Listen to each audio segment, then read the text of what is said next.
एक और धमाकेदार वीडियो के साथ यहाँ पे उपस्थित हो रहे हैं right from the power city Pipar, जहाँ पे एक और मुख्यवादमा रीता जी आबड़ के साथ स्पेशल इंटरव्यू आपके समक्ष लेके आ रहे हैं। इनका जन्म चांगोटोला गांव में, जो कि बालाघाट डिस्ट्रिक्ट मध्य प्रदेश में आता है। आप जमीकत का सेवन, रात्रि भोजन का सेवन, 12 महीने आलू, अच्छा 12 महीने आलू का दोनों टाइम वो भी। कुछ भी नहीं असंभव जग में, सब संभव हो सकता है। कार्य हेतु यदि कमर बांध लो तो सब कुछ हो सकता है। और घर से भागकर कभी नहीं आना बोले, घर से भागकर कभी नहीं आना बोले, घर वाले खुद लाके छोड़ेंगे। और एक सीख यही दिया गुरुदेव ने कि कोई बोले या ना बोले अपने से, लेकिन अपने को सबसे बोलना।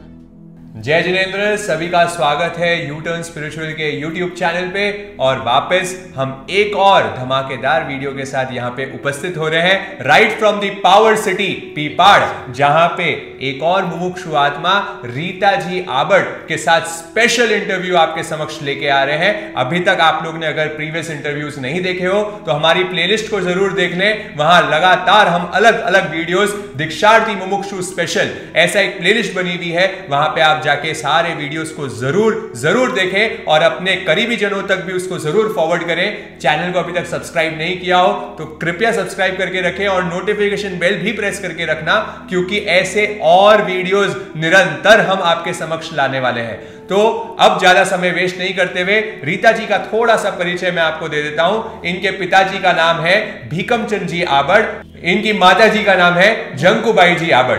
इनका जन्म चांगोटोला गांव में, जो कि बालाघाट डिस्ट्रिक्ट मध्य प्रदेश में आता है। आप देखिए अलग अलग जगह से हमारे मुमुक्षु एक ही रास्ते पे जा रहे हैं, रास्ता तो एक ही है, जगह भले ही अलग हो, ये एक पथ पर, संयम पथ पर अग्रसर होने के लिए आगे बढ़ रहे हैं। तो उन्हीं का आज वापस एक वार्तालाप, एक और नई कहानी आपके लिए, जो कि आपकी चेतना को झंझोड़ के रख देगी। ऐसी कहानी को वापस हम सुनेंगे, समझेंगे कि इनकी क्या कथा रही कि जिसकी वजह से ये इस पथ के लिए अग्रसर हो रहे हैं। तो रीता जी, हम आपके साथ आज की वार्तालाप शुरू करते हैं। आज सबसे पहला प्रश्न हम ये आपको पूछना चाह रहे हैं कि ये भावना आपको बनी कैसे, क्यों आपने ये डिसीजन लिया कि इस संयम पथ पर आपको आगे बढ़ना है? साध्वी प्रमुख का गुरुवर श्री तेज कंवर जी महाराज साहब पधारे थे 2007 में, तो इनका 15 दिन का सानिध्य मिला था हमारे साथ। तो भावना नहीं थी, बस जुड़े थे। मतलब उस समय ही पहचाने कि हमने रत्न संघ भी एक परंपरा है, नहीं तो हमारे उधर रत्न संघ को कोई नहीं जानता जी।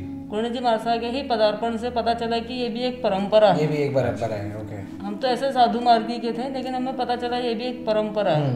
फिर महाराज साहब का आसपास विचरण हुआ। फिर 2010 में संघ की भावना हुई गुरु जी महाराज साहब की चातुर्मास एकता रूप देख के चातुर्मास कराने की। अच्छा, पहले तब सिर्फ 15 दिन का लाभ मिला था, अब संघ वालों की भावना बन गई कि इनका चातुर्मास ही करा ले आपके गाँव में। चातुर्मास करा ले, क्योंकि एक नाहर परिवार है, वो मेरे मासा जी लगते हैं गजिन में, वो ही बस अपने गुरुदेव वाले, बाकी उधर हमारे उधर कोई भी नहीं, बाकी रत्न संघ का कोई भी नहीं, बालाघाट डिस्ट्रिक्ट में कोई नहीं। 2-4 हैं तो वो भी मतलब पधारना नहीं होता महाराज साहब को, तो वो भी कन्वर्ट हो जाते हैं। फिर 2010 में गुरु जी महाराज साहब का चातुर्मास के पहले दीक्षा मैत्री प्रभा जी महाराज साहब की, अच्छा 23 मई 2010 में उनकी दीक्षा। 2010 में आप कितने उम्र के होंगे रीता जी? वर्तमान में जो ये भी इनकी उम्र है वो है 34 इयर्स, और ये बात बता रहे हैं लगभग 10 साल 11 साल पहले की, जब ये लगभग 23 साल 24 साल की उम्र के होंगे, और वो टाइम तेज कंवर जी महाराज साहब का पदार्पण होता है। हाँ जी, आगे। फिर मैत्री प्रभा जी महाराज साहब का दीक्षा प्रसंग, तो लगभग सारा काम, जैसे कुछ भी काम हो महाराज साहब का तो मुझे ही बोलते, तरसंग वालों को भी मुझे ही, तो बस उससे जुड़ते गए, बस ऐसी दीक्षा देखकर भावना बन गई। साथ में भक्ति प्रभा जी महाराज साहब थे, बस उनसे जुड़ाव होते गया और भावना बन गई कि नहीं संयम ही लेना है।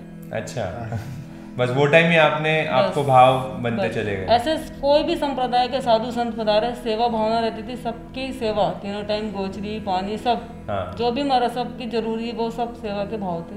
पर वो जब उस टाइम जो यू टर्न आया जीवन में धर्म का, बस वहीं से आया। मेन आपका था जो 15 दिन के लिए जब तेज कंवर जी महाराज साहब आए, और उसके बाद जब ये दीक्षा का प्रसंग आया, उसकी तैयारी यानी उसकी जो प्रिपरेशन कर रहे थे आप, वो प्रिपरेशन में आपको ये जीवन के प्रति और अट्रैक्शन आया, और फिर आपके दिमाग में आ गया कि मेरे को ये जीवन ही अपनाना है। तो ये तो आपका फाइनल टर्निंग पॉइंट हुआ। थोड़ा हम आपके बचपन के बारे में भी जानना चाहेंगे। जैसे आप बता रहे थे बचपन से ही गोचरी पानी इनकी सेवा करते थे, और भी क्या घर में ऐसे कोई संस्कार थे या धर्म में शुरू से ही रुझान था? पापा को तो रुचि नहीं थी, बिल्कुल भी रुचि नहीं। अच्छा, पापा को रुचि नहीं थी घर में? बिल्कुल भी नहीं है। अभी भी मतलब ठीक है, अपन तैयार हुए तो बाकी पापा को बिल्कुल भी रुचि नहीं है। अच्छा, पापा तो कभी मरासा आते तो हाथ परसने भी नहीं आते। अच्छा, बात कर रहे हो? ओके, बिल्कुल भी रुचि नहीं पापा को। तो मुझे 5 साल तो जाने ही नहीं दिए, घर पे ही थे 5 साल तो। अच्छा, वो आपकी, हाँ, मतलब क्या करना है ये, मतलब ऐसे बोलते तो उनको धर्म में रुचि ही नहीं है। तो फिर आप जो बोल रहे थे कि पहले से मैं मतलब कोई भी साधु संत आते थे, गोचरी पानी, उसकी कोई दिक्कत नहीं थी। गोचरी पानी जाने देते थे, स्थानक जाने देते थे। अभी भी ये संस्कार आप में कहाँ से आए? माता जी, बस ऐसी माता जी तो धार्मिक है, अभी भी सामायिक वगैरह करते हैं, सब करते हैं। तो उनका बचपन से मतलब कुछ संस्कार देने का नहीं है। हमारे बाजू में एक दादाजी है ना, वो लेकर जाते थे, हमारे मंझले दादाजी बोलते थे, दादाजी के भाई। तो वो लेके जाते थे अपने साथ, जरूर बैठ कर इसका तैयार करके वो लेके जाते थे, ऐसे तैयार करो ऐसे, और लेके जाते थे वो उनको। बस बचपन में तो दादाजी लोग के संस्कार थे। मेरे दादाजी को भी पसंद नहीं था। अच्छा, पीछे पापा को भी पसंद नहीं है, थोड़ा बहुत। तो मेन जो मंझले दादाजी है वो आपको लेके जाते थे स्थानक में, और वहाँ से आपकी ये जो सेवा की भावना है लेके जाते थे। तो हम सेवा तो सब महाराज साहब की करते थे, गोचरी पानी जो भी आवश्यकता हो महाराज साहब को, मेडिकल का वो जो सब। तो उसके पहले भी आपको, जैसे 23 साल के पहले भी आपको कभी ये भावना आई कि मुझे दीक्षा लेनी है? नहीं, मेरी सिस्टर खुद महाराज साहब के पास जाके बैठी थी, तो मैं उसको उठा के लाती थी, चल पापा बुला रहे हैं। अच्छा, आपको भी ऐसे ही था? तो ये अभी आज हम थोड़ी डिफरेंट स्टोरी आपके समक्ष ला रहे हैं, नहीं तो लोगों को लगता है कि स्क्रिप्टेड है, हम सबकी एक ही एक कहानी बता रहे हैं, पर आप यहाँ पे अलग स्टोरी देख रहे हैं कि देखिए इनको कोई बचपन से रुचि नहीं थी, ये तो उल्टा लेके आ जाती थी, पीछे ले जाती थी, वापस आ जाओ। ये इंटरव्यू कोई मेड अप नहीं है, फ्रैंक डिस्कशन जैसे बार बार निपुण बोल रहा है। खुद मुमुक्षु आत्मा बोल रही है, एक समय ऐसा था कि कोई जा रहा है तो मैं उसको उठाकर लेके आती, नहीं मामा नहीं जाना अपन को। मेरी सिस्टर मेरे से बड़ी वाली आई भी वो यहाँ पे, वो जाती थी ना मरसा के पास से, मैं उसको चल पापा बुला रहे हैं, क्या करेंगे बैठ के, चल पापा बुला रहे हैं, और पापा भेजते थे बुलाने के, जा उसको बुला के ला, तो उसको उठाकर लेके आते थे। ड्यूटी आपकी लगती थी कि मतलब रात में पापा नहीं जा सकते थे ना, रात को नहीं, तो वो रात में जाती थी ज्यादा, तो उसको उठा के लाते थे कि चल तेरे को पापा बुला रहे, मतलब बैठने नहीं देते थे। बस मेरी किस्मत में था तो मेरे को मिल गया। क्या बड़ी बात है, मतलब बचपन में ही। पर ये तो है कहीं ना कहीं धर्म के जो संस्कार थे, वो जो मंझले दादाजी बोल रहे हैं, उनकी वजह से ये तो था कि सेवा के कार्य में जुड़े हुए थे, और उसी का ही निमित्त ये बना के आगे जाके जब साध्वी प्रमुखा, तो प्रत्यक्ष में जब इतनी बड़ी गुरुनी जी आ जाती है, वहां से जो संपर्क हुआ तो इनकी ये यात्रा चालू हुई। तो अब जब आगे जाके आपके मन में ये आ गया कि मेरे को वैराग्य आ गया है और मेरे को दीक्षा ही लेनी है, तो ये बात जब आपने घर पे बताई, और जैसा कि आप बोल रहे हो मम्मी पापा को तो इतनी रुचि नहीं थी, आगे जाके जब संत सतियों का आपको सानिध्य मिला और आपने फर्म डिसीजन ले लिया कि मेरे को दीक्षा लेनी ही है, तो दीक्षा लेने का मन तो आपने बना लिया। और ये आप बता रहे लगभग जब आप 23 साल की उम्र के थे, और अभी हम देख रहे हैं कि आपकी उम्र 34 साल की हो गई है, तो ये 10-11 साल का गैप कहाँ से आ गया? एक्चुअली पापा जी को पसंद नहीं था। जब हमारा सा विहार किए ना, तो हमने बोले कि हम साथ में जाते हैं, नहीं जाने दिए, मतलब दर्शन करने भी जाने नहीं देते थे। अच्छा, दर्शन के लिए भी आपको अलाउड नहीं था? बहुत मुश्किल से 1 दिन 2 दिन, वो भी बहुत मना के जिद करके जाते थे। अच्छा, पापा को तो बिल्कुल भी पसंद नहीं था, तो 5 साल तो मुझे भेजे ही नहीं। मतलब 5 साल आप घर में ही रहे? घर पे। कोई भी संसदी के दर्शन नहीं हुए आपके? नहीं, अपने रत्न संख्या नहीं, मतलब जाते थे, जैसे गुरुजी महाराज उज्जैन, भोपाल चौमासा तो 3 बार, मतलब ऐसे मना के पटा के जिद करके अलग अलग तरीके से जाते थे। मना के जैसे होके एक बार में भी नहीं बोलते थे कि ठीक है जाओ, किसी का साथ ढूंढ के फिर ऐसे जाते थे। भोपाल, उज्जैन, जोधपुर से दर्शन तो करने दिए 1-1 दिन का, लेकिन जितना गुरुजी जी मार सके पीछे गए हम दर्शन करने, शायद ही वो कोई भी सिंगाड़े के पीछे इतना दर्शन करने नहीं गए। अच्छा। नहीं, इतने साधु संत पदार्थ थे ना हर संप्रदाय के, पर किसी भी संप्रदाय के में जितनी बॉर्डर है छोड़ने की उतना जाते थे, लेकिन गुरुजी जी महाराज के सिंगाड़े की जो एक रूपता और सब देख के, आत्मीयता, स्नेह जो देख के, मतलब दूर दूर तक हम लोग मरसा को पहुंचाने गए। अच्छा। चौमासे के बाद हम मरसा को भोपाल तक छोड़े हमारा स्टेशन में। अच्छा, भोपाल तक बहुत दूर हो जाता होगा, मतलब भोपाल तक बहुत दूर है, 500 से ऊपर लगभग 500 किलोमीटर दूर है लगभग। और वहां तक आपकी पूरी टीम गई बिहार? हाँ, लगभग जैसा जैसा समय पर मरसा को संभालते रहे पूरा भोपाल तक। बहुत बढ़िया। 5 साल तक तो मतलब आपको जाने को जाने ही नहीं दिए पापा को। घर में भी हम लोग संबर वगैरह करते तो चिल्लाते थे पापा, ठीक है अपना करते रहते थे। तो 5 साल तो ऐसे निकल गए। 5 साल आप वो टाइम घर पे क्या फिर अब उसने क्या मतलब करते? साधना करते रहते रात्रि भोजन, त्याग, जमीकन छोड़ दिए, चप्पल छोड़ दिए। अच्छा, इन 5 सालों में आपने सब चीज छोड़ दी थी? हाँ 11 साल हो गए लगभग मुझे। 11 साल, वो 2010 टाइम। पहले आप जमीकंद का सेवन, रात्रि दोनों भोजन टाइम का आलू, सेवन, 12 महीना आलू, अच्छा 12 महीने आलू कर देते दोनों आप। टाइम, दोनों टाइम वो भी। दोनों टाइम। कैसे एक जीवन में एक यूटर्न आता है, एक सिंगल चौमासे की वजह से, एक सिंगल सत्यो जी के सानिध्य की वजह से। उसमें भी जो एक की पॉइंट बोल रहे हैं कि वो संघ में पहली बार तो रत्न संघ से परिचय हुआ, वहां पे जो इनने आत्मीयता देखी और एक रूपता देखी कि इतने अलग अलग प्रांत से। सब इंटरव्यू में आपने देखा, जैसे निपुण बोल रहा है, नॉर्थ, साउथ, ईस्ट, वेस्ट, और आज ये सेंट्रल से आ गए मध्य प्रदेश, पर हर जगह एक ही गूंज हो रही है, ईस्ट और वेस्ट, जिन शासन इज दी बेस्ट। तो इनने यही देखा कि ऐसे संघ के टोले में अलग अलग क्षेत्र से सब सत्या होते हुए भी कैसे एक तरह से रह रहे हैं, कैसे यूनिटी में रह रहे हैं, उसका अट्रैक्शन इनको हुआ और इनको जो संयम की महिमा है उससे इनका परिचय हुआ। पर 5 साल तक वहां रोकने के बाद भी इनने व्रत, त्याग, पचकान ये नहीं छोड़े। खुद को दृढ़ करने के लिए इनने जमीकंद का त्याग कर दिया। जो एक टाइम में यही रीता जी है जो बोल रहे मैं दिन में दोनों बार आलू खाती थी और 12 महीने जमीकंद का सेवन करती थी। आज उनने पूरा कंप्लीटली उसका त्याग कर दिया है। धन्य है ऐसे जीवन को। तो रीता जी 5 साल तो बीत गए, वहां पे संघर्ष चलते रहा, फिर आगे क्या होता है कहानी?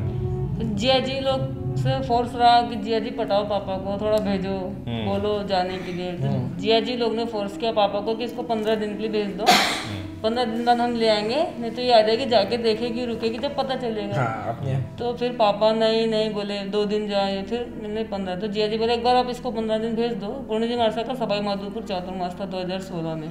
तब मुझे चौमासे के 1 दिन पहले सवाई माधोपुर छोड़ के गए थे मामा जी। उसके बाद 15 दिन का बोल के भेजे थे पापा ने। फिर मैं 6 महीने के बाद लगभग घर गई। अच्छा, आपको 15 दिन की परमिशन मिली थी? आपने उंगली दी तो आपने हाथी पकड़ लिया, गला ही पकड़ लिया। ठीक है, तो आप 6 महीने फिर रुके। 15 दिन। हाँ, तो पापा के बहुत फोन आते थे कि मरसा ने मना कर दिया क्या, कि मरसा ने फोन ले लिया। मतलब मरसा लोग फोन नहीं लेते, मतलब पापा को इंटरेस्ट नहीं था, पता नहीं था ना समाचारी के बारे में। हाँ, और पता भी नहीं था ना कि मतलब पापा को इंटरेस्ट नहीं था। तो पापा यही बोलते थे मुझे कि मरसा लोग बात नहीं कर देते थे क्या, मरसा लोगों ने बंद कर। मैंने बोला मरसा लोगों ने बंद नहीं कराया, फोन चलता नहीं है यहाँ पे। तो बोले अब आ रहा हूँ। तो ऐसे छोटा गाँव बिहार में चले गए थे। तो फिर ऐसे ही बोलते गए छोटा गाँव है, यहाँ पे साधन नहीं आने का, ये करते करते बहाने बन जाते गए। फिर दीक्षा थी ना अपनी दूदू में, विरक्ता जी, विद्या जी मरसा की। उसके बाद फिर यहाँ शिविर था जयपुर में। उसके बाद जयपुर शिविर अटेंड करके फिर घर गए थे 6 महीने के बाद लगभग। अच्छा, फिर 6 महीने के बाद आप वहाँ पे पहुँचे। हाँ, तो अच्छी खासी क्लास तो लगी होगी आपकी? नहीं, ऐसा कुछ नहीं। अच्छा, ऐसा कुछ नहीं था, ठीक है। फिर भी मतलब फिर थोड़े दिन घर पे रहे, फिर बोले जाना है तो मना ही करते गए। फिर मैं अपना टिकट बना के आ जाता। मतलब गांव में टिकट बनती नहीं थी, बालाघाट गए, अपना टिकट बना के आ गए। मना करते थे लेकिन लगभग फिर तो कोई मना नहीं किया। 1-2 बार ऐसा हुआ, फिर तो नहीं। फिर कैसे, मतलब आप ये हुआ, आप करते तो गए, पर फिर वो कैसे माने? वो तो मना ही करते रहते थे। हाँ। तो मैंने बोला नहीं, मेरे को जाना है, मतलब जाना है, आप कुछ भी बोलो। आप दृढ़ रहे एकदम। हाँ, बस। नहीं तो फिर आज्ञा पत्र? आज्ञा पत्र अभी 2 साल पहले हुआ, 2-3 साल पहले। तो उसके लिए कैसे उनकी स्वीकृति हुई? नहीं, फिर वो तो फिर वापस आना जाना हुआ ना मेरा, रहने लगा। मतलब 10 महीने हुए, 8 महीने हुए, ऐसे घर जाने लगा। तो फिर मेरा आज्ञा पत्र दे। फिर पापा लोग को बोले कि आप आज्ञा पत्र दे, एक बार गुरुदेव का दर्शन करने चलो। फिर सब भैया भाभी, पापा मम्मी, चाचा मामा जी, सब लोग को लेकर गुरुदेव के दर्शन करने आए। पिपाड़ में ही आए। आज्ञा पत्र हुआ। तो इसके पहले आपके पिताजी ने आचार्य श्री और से दर्शन करे हुए थे? नहीं, फर्स्ट टाइम दर्शन करे। अच्छा, आचार्य आज्ञा पत्र देने आए थे, तभी फर्स्ट टाइम दर्शन किए। अच्छा, तो फिर बस आज्ञा पत्र लिखा दिए, हो गया। बड़ी सहजता से रीता जी हमारे समझ इनकी स्टोरी रख रहे हैं, पर ये इतनी सिंपल स्टोरी थी नहीं। आप देख रहे हैं 11 साल तक मुमुक्षु अवस्था में रहना कोई हंसी मजाक का काम नहीं है। ये तो जितनी सरलता से, जितनी सहजता से बता रहे हैं, ऐसे लग रहा है कि हाँ ठीक है, हो गया, इतनी हमने करी, हमने परेशानी झेल ली, कोई दिक्कत नहीं लग रही। ये सिंप्लिसिटी, ये सही की कृपा है, हो गया। गुरुदेव के आते देखते पापा ने बस पापा को इतने बोले, मतलब पापा है गुरुदेव आज्ञा पत्र हो जाना चाहिए। गुरुदेव बोले हो जाएगा, बस। फिर जब पापा लोग आए तब पापा ने मतलब गुरुदेव ने बोला पापा से कि भाई आज्ञा पत्र लिख दो, आगे की बात में। बस फिर पापा लोगों ने आगे पता लिख दी। बहुत सिंप्लिसिटी से रीता जी हमें यहाँ पे बता रही है, और इतनी सिंपल तरीके से, जितनी सहजता से ये अभी बोल रही है, इतनी सहजता से ये अपना संयम भी पालेगी, यही हमें उम्मीद है।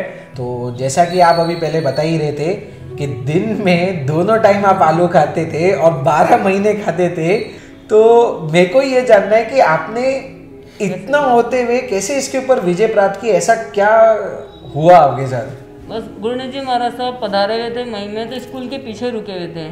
तो एक दिन भक्ति प्रभा जी महाराज साहब गोचरी पधारे शाम में, तो मेरी थाली में आलू की सब्जी और चावल था। तो महाराज साहब को चावल की खप थी, तो मैंने भावना महाराज साहब चावल, तो बोले आपकी थाली में आलू है, आलू खाते हो आप? बोला हाँ महाराज साहब। तो बस महाराज साहब ने उस दिन बोले आलू खाते हैं, मैंने जाके पचकान ले लिया।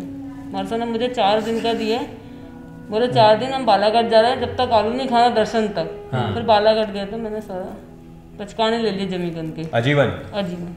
अच्छा, 4 दिन बाद ही आजीवन पथ्याज्ञान ले लिए? मतलब आजीवन। दृढ़ता तो आपकी क्या दृढ़ता और क्या सरलता, मतलब एक बार किसी ने टोका इस चीज के लिए, मतलब उन्होंने कुछ समझाया भी नहीं कि क्या इसके अंदर जीव है, क्या चीज है, सिर्फ इतना सब बोला कि आलू खाते हो आप। हाँ। मेरी थाली से भी ले नहीं पाए ना, सुपात्र दान देने का लाभ भी नहीं मिला। तो आपको इस चीज की पीड़ा थी कि अगर मैंने ये चीज ले लिया तो मैं सुपात्र दान नहीं दे पाऊंगी, और उनने टोका है तो मेरे को ये चीज पूरा छोड़ना ही श्रेयस्कर है। फिर बिहार करके बालाघाट पधारे थे, फिर दर्शन करने गए, तो फिर वहाँ पे पचकान ले लिए सारे जमीन। जब आप देख सकते हैं क्या दृढ़ता, और इनकी दृढ़ता को देख के लग रहा है कि कुछ भी नहीं असंभव जग में, सब संभव हो सकता है, कार्य हेतु यदि कमर बांध लो तो सब कुछ हो सकता है। बस ये युक्ति को पूरा चरितार्थ करके आपके सामने दिखा रहे हैं। बस मन का दृढ़ संकल्प, नहीं खाऊंगी जमीकन, और आजीवन सोगन ले लिए, क्या दृढ़ता होगी आप देख। एक बार में तो आज इनने बता ही दिया कि ये जो महावीर का शासन है जो हम बार बार बोल रहे हैं, इनने वो वीरता दिखाई है, इनने सही रूप में बता दिया कि मैं महावीर की असली संतान हूं। पूरा जिस चीज में रची बची हूं, सिर्फ एक बार एक हाथ में ठोकर मार दिया और झटके से छोड़ दिया, जैसे हम शास्त्रों में भी कहानियां सुनते हैं। तो रीता जी, आपको आचार्य प्रवर हीराचंद जी महाराज साहब के संपर्क में भी जब आप आए, तो आचार्य प्रवर का कोई विशेष बोध, विशेष सीख कुछ आपको मिली हो तो हमारे दर्शकों को बताएं। जब हम पहली बार जोधपुर में 2011 में पहली बार दर्शन किए गुरुदेव के, तो गुरुदेव से यही बोलते कि मतलब मेरे साथ में एक भैया भाभी आए थे, उन्होंने बोला इनकी भावना है, तो गुरुदेव ने बोले भावना है ठीक है, पर घर से भागकर कभी नहीं आना बोले। घर से भागकर कभी नहीं आना बोले, घर वाले खुद लाके छोड़ेंगे, घर से भागकर नहीं आना कभी। आप देखिए दूरदृष्टि देखिए आचार्य प्रवर की, उनको वहां दिख रहा था कि बस घर वाले आके तुझे छोड़ेंगे, अभी तू संघर्ष करते रहे, अपने आप आएंगे। क्या उनकी तो आचार्य होते ही ऐसे हैं जो संघ के आगे की सोच लेते हैं, आगे का उनको दर्शन हो जाता है अपन कि चलो नहीं जाने दें तो अपन बिना बताए चले जाएं। लेकिन गुरुदेव ने यही बोले थे मुझे कि घर से भागकर कभी नहीं आना, बिना बताए नहीं आना, घर से भागकर नहीं आना, खुद लाके छोड़ेंगे तुझे। और एक सीख यही दिया गुरुदेव ने कि कोई बोले या ना बोले अपने से, लेकिन अपने को सबसे बोलना है। बहुत इंपॉर्टेंट मैसेज। एक और बहुत इंपॉर्टेंट मैसेज, एक फैमिली, देखिए आचार्य संघ का नायक, और उनको पूरे परिवार को एकजुट रखना है। उनकी दृष्टि में आप आके देखेंगे तो उनके लिए तो यही है, कोई किसी से बोले नहीं बोले, हमें सबसे आत्मीयता बना के रखना है, रिलेशंस बना के रखना है। तो ऐसे आचार्य प्रवर के विशेष उद्बोधन, अब कम शब्दों में ज्यादा गहराई वाली बात करने वाले हमारे आचार्य प्रवर रहते हैं। बहुत कृपा गुरुदेव की, अभी भी जाते तो हंस के एकदम, कोई देखे ना देखे, लेकिन अभी भी बिल्कुल। तो जैसा कि आप इनकी कहानी से सुन ही पा रहे हैं, इतनी सरलता और इतनी रिजुता है, शायद यही गुण मिला है कि सरलता रखते हुए और उसके साथ दृढ़ संकल्प शक्ति, यही कारणों की वजह से ये आज ही मुमुक्षु के रूप में आई है। और आपको थोड़ा और बता दें इनके बारे में कि इनका जो ये पूरी जर्नी रही है, इसमें अब तक 6 से 7 शास्त्र को कंठस्थ कर चुके हैं, और अन्य बहुत सारे इनने थोकड़े यानी ज्ञान इनने खूब अर्जन किया है। और इसी के साथ ये तप में भी पीछे नहीं रहे हैं, इनने तेला, पचोला, 28, 9 उपवास, 11 उपवास और 15 उपवास तक की भी तपस्या कर रखी है। तो ज्ञान, ध्यान, तप, सेवा सभी रूप से ये पूरी तरीके से परिपक्व हो चुके हैं। तो अब रीता जी, इंटरव्यू के आखिर में हम पहुंचते हैं, और आपसे यही पूछना चाहूंगा कि हमारे दर्शकों के लिए और सभी लोगों के लिए आपका क्या फाइनल मैसेज है? अपने बच्चों को भी धार्मिक से जोड़ें, बच्चों को भी साथ में ले जाते रहें, जो धर्म से जुड़े रहें, धर्म से विमुख होकर गलत संगत ना करें। धर्म से जुड़ा रहेंगे तो गलत संगत करने के पहले उनको एक बार धर्म के ध्यान रहेगा कि नहीं हमारा धर्म ऐसा कहता है। तो अपने बच्चों को भी, अपने घर परिवार जो भी है, दोस्त वगैरह सबको धर्म से जोड़ें। आस्था के आयाम, श्रद्धा के धाम पूज्य गुरुदेव हीराचंद जी महाराज साहब, श्रद्धेय भावी आचार्य महेंद्र मुनि जी महाराज साहब के सानिध्य में 9 दिसंबर 2021 को पिपाड़ सिटी में गुरुदेव के सानिध्य में दीक्षा होने जा रही है, जिसमें आप सभी पधार कर हमें आशीर्वाद प्रदान करें। ये शुभ भावों के साथ जय जिनेंद्र।